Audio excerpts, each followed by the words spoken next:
അവള് എല്ലാം അറിഞ്ഞു കഴിഞ്ഞിരിക്കുന്നു. ഇസ, ഇനിയും അധികം വൈകാതെ അയാളും ഇതറിയും. അറിയണം, അയാളിത് അറിയണം. അതാ വേണ്ടിയത്. പക്ഷേ അത് അവള് പറഞ്ഞിട്ട് വേണ്ട. ആ സന്തോഷം ഞാൻ അവൾക്ക് കൊടുക്കത്തില്ല. അയാൾ വന്ന് കയറുമ്പോഴേ അത് ഞാൻ തന്നെ പറയും. ആ നിമിഷമായി എനിക്ക് നേരിൽ കാണേണ്ടത്. ഇനോ അമരത്ത് പടിയിറങ്ങി നീ വരുന്ന ആ നിമിഷം, പിഴച്ച സന്തതിയെ പുറത്താക്കിയ പാരമ്പര്യത്തിന്റെ തുടർച്ച. പക്ഷേ ഈസ, നമ്മൾ കാണുന്ന പോലെ ഒന്നും ഉണ്ടായില്ലെന്നും വരും. അമരത്തെ പേരിന് ചേരാത്ത ഒന്നും പപ്പയും മോളും ചെയ്യത്തില്ല.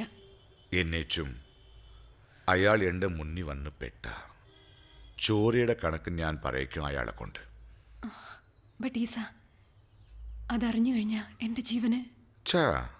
പിന്നെ ഇതറിഞ്ഞു കഴിഞ്ഞും അയാൾ ജീവിച്ചിരിക്കണമെന്നാണ് നീ പറയുന്നത്?